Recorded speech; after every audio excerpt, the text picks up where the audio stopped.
This is a kickflip. It is one of the most iconic tricks in skateboarding, and it is the line between being a real skateboarder and just a guy with a board. And unfortunately, right now, I'm just a guy with a board. But that is going to change, because I'm going to be trapping myself on this board until I land my first kickflip and finally become the skater that I've always wanted to be. So let me introduce you to the skate plan. Rule number 1, before I leave this skate park, I need to land my first kickflip, and it has to be clean. No toe taps, no finger touches, and I have to stay on the board for at least 3 seconds for it to count. Rule number 2, don't lose the board. If I lose the board for more than 20 seconds, this timer will start, and every second on this timer equals 1 push-up. And not only that, because if I fail to complete this challenge in the estimated 6 hours that I think it'll take me, then all of the push-ups that I gained will be doubled. Rule number 3, arguably the most important rule. Skating is all about community, and if I want to be a part of that community, I need to make a friend. So by the time I leave this skate park, I need to make at least 1 new friend. With the rules out of the way, let my new skater life begin. Start the timer. Okay, so I have 6 hours and I haven't touched a board in years, but I don't have any time to waste, so I warmed up with a few ollies and then got straight into attempts. But there's one major problem. I didn't watch any videos before coming here, so these attempts are completely based on intuition. And for that reason, I had no idea that all of my kickflips were actually all heel flips. You see, a kickflip is defined by doing a rotation internally, whereas a heel flip does it externally. And if we look here, that is an external rotation. But regardless of my lack of knowledge, I was able to get my first bit of rotation that may or may not have been in the wrong direction. But at that same moment of progression, it started to rain for the first time, which I hoped wasn't a bad omen. And as it continues to rain, I continue to think that I'm slowly figuring this out. I feel like I'm getting closer to having the motion though. When in reality, I wasn't even doing the correct trick. But before I could figure this out, a new opportunity walked into the park because I was about to meet... What's your name? Benjamin. Benjamin? Nice to meet you. Nice to meet you, West. Nice to meet you. Benjamin. I learned that he's currently job hunting, and he thinks that I should probably watch a few videos if I'm gonna learn how to kickflip. And given that all of my attempts have been heel flips rather than kickflips, I probably should have listened to him. But regardless, Benjamin has unknowingly helped me complete rule number 3 of this challenge. Thank you, Benjamin. Friend acquired. And he also might watch this video, so if you're enjoying it, Everybody comment, good luck on your job hunt, Benjamin. so it's back to grinding out attempts, which didn't last for that long, because a new problem was starting to emerge. There's a concession stand right there, but the only way to get there is through the grass and dirt. So naturally, I sent my friend to go check it out. This is not a good sign. What's the verdict?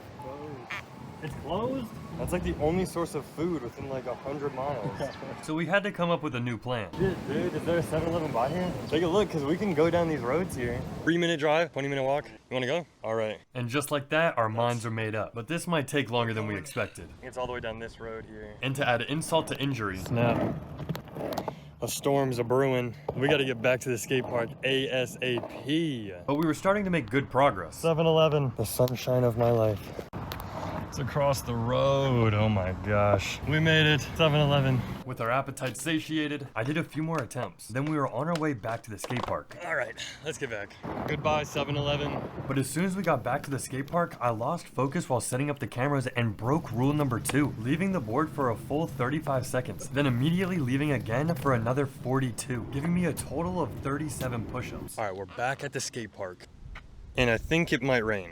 So I'm just gonna go until it either rains or lightning or something. I'm just gonna keep going. So I just got my first 37 push-ups, it's about to rain for the second time, and that 7-Eleven detour took almost an hour. But either way, now we're at the skate park. We've made our friend, and I have a little bit over 4 hours left, so there's only one thing left to do. It's time to lock in. The only issue with that is that I'm still doing a heel flip, so I end up wasting another 30 minutes going in the completely wrong direction. And then I leave the board again.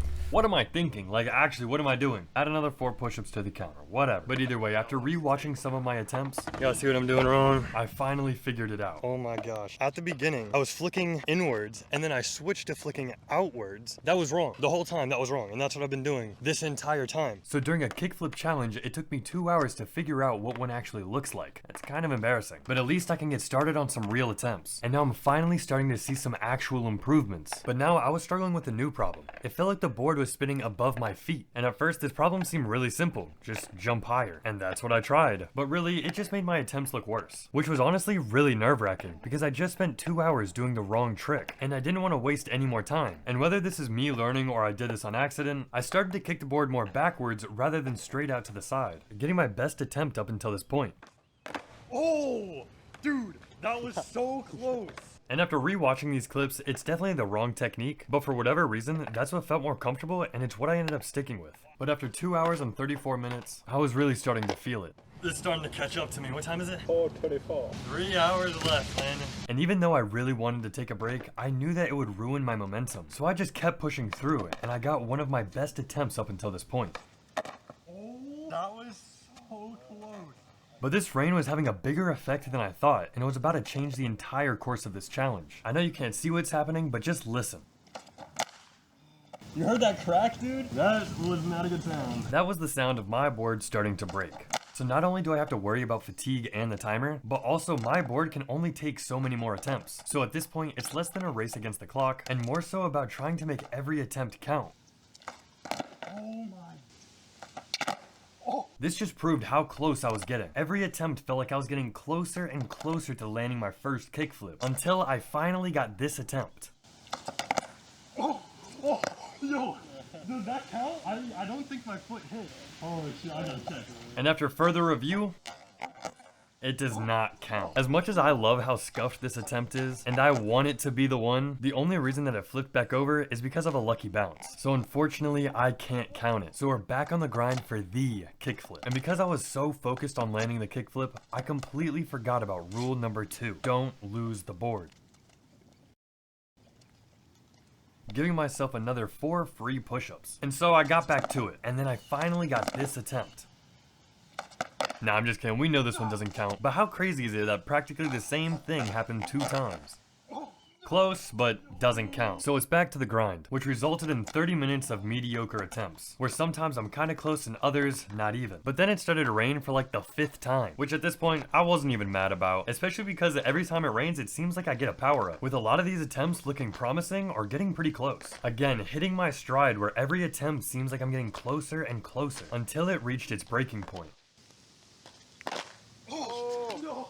Dude, does that fucking count? I don't know, man, because I fell off the board. I feel like I gotta stay on the board, right? It hurts me to say these words, but this attempt does not count. If we go back to our rulebook, it says right here, rule number 1, we must be stable for more than 3 seconds for the attempt to count.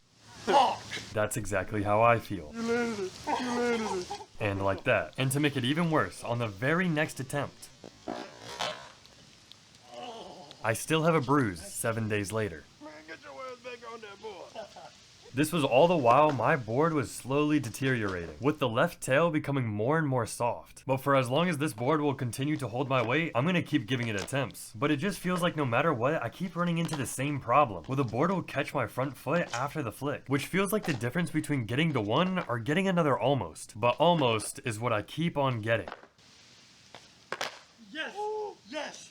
Yes. Yet another attempt that doesn't count, because I was not stable for more than 3 seconds. I gotta keep going, dude. But I just kept on running into the same problem, so my board continued to worsen and I became more fatigued, which led to me leaving my board for another 20 seconds, adding another 7 push-ups to my total, bringing my total push-up count to 52. All the while, the condition of my board continues to worsen. It's fucking coming apart, man. And ironically, the very next attempt, Yo, just that. Yeah. I really hope the camera picked that up. Okay, that's wraps. yeah, this board is cooked, but the job wasn't finished, so I flipped the board 180 degrees and kept going, getting me another close attempt. Oh. No.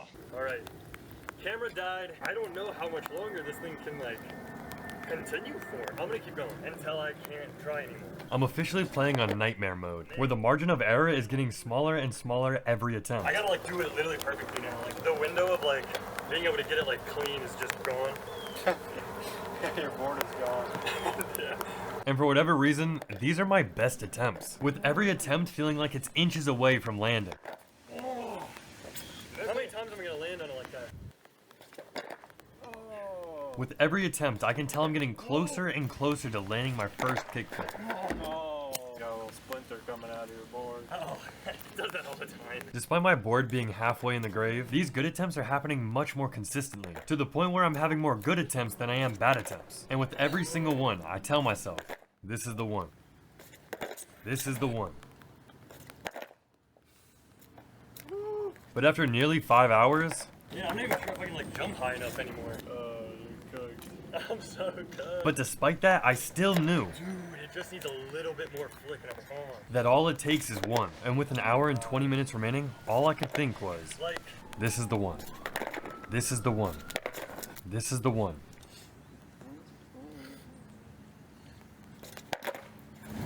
Lennon, I did it.